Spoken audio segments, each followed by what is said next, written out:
Dieu m'a parlé à moi à travers un chien. Pas possible, Gershom. Je vous explique l'expérience. Je vais vous détendre ce matin. Et quand Dieu décide de parler, rien ne peut l'arrêter. Je suis responsable avec des frères d'une église dans l'est de la France, un petit pays qui s'appelle Lure. Il y a 6 ans que je suis responsable de l'église, et il y a 3 ans, j'ai vécu un découragement.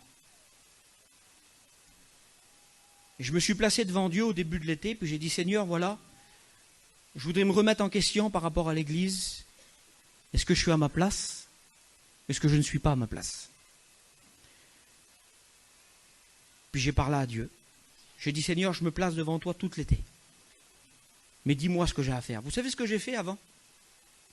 J'ai dit à Dieu, peu importe ce que tu me diras, je le ferai.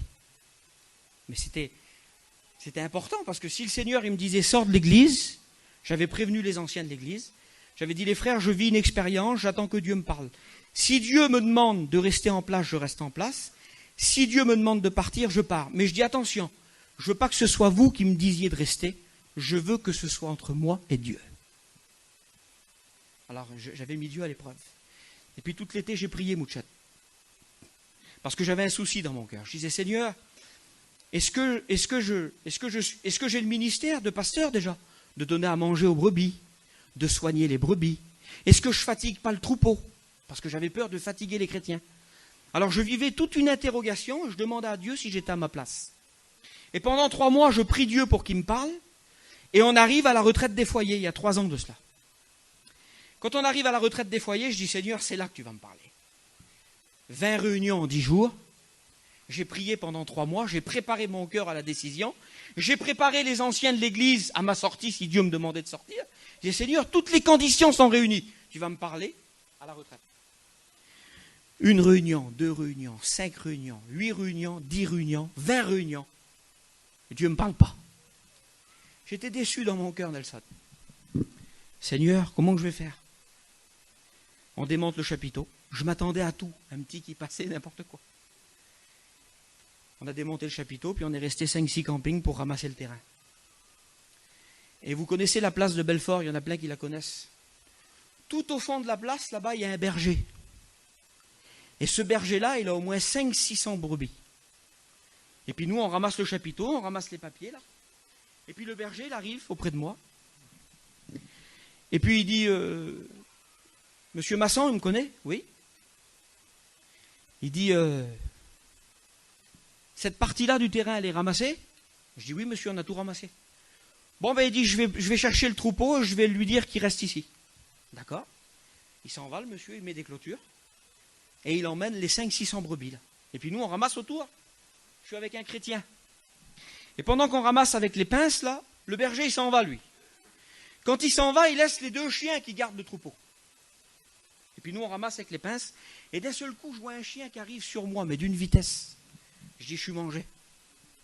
Mais quand il arrive, le chien, il arrive vite et fort.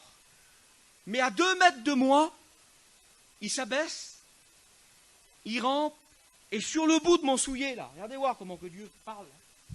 Sur le bout de ma chaussure, là, il dépose une pierre, le chien. Je dis, Seigneur, il n'est pas bizarre, le chien. Puis le garçon qui est à côté de moi, il dit, il me fait peur, le chien. Trop intelligent. Écoutez aussi. Le chien, il repart. Il revient d'une vitesse. Je dis, Seigneur, il va nous rentrer dedans. Et quand il me voyait, il se baissait, il rampait, et il posait la pierre sur le bout de mon soulier. Et puis il y a un monsieur qui passe, un autre berger. Je ne le connaissais pas, celui-là.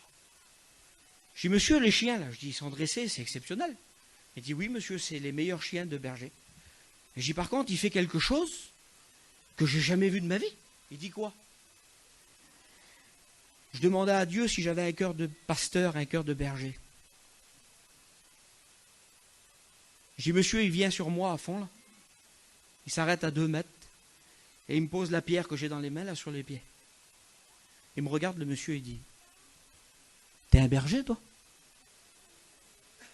Ben, je dis, non, monsieur. Ben, il dit, c'est la seule façon qu'il a de reconnaître un berger. C'est de cette façon-là qu'il identifie un berger. Mais il dit, tu t'es déjà occupé d'un troupeau? Le berger qui me parlait comme ça. Je dis non. Alors il dit, il a vu en toi les caractéristiques du berger. Dieu venait de me parler à travers un chien. Et il y en a qui disent, Dieu ne me parle pas, moi. Dieu ne me parle jamais. J'aimerais vous dire que nous avons un Dieu qui parle. Dieu sait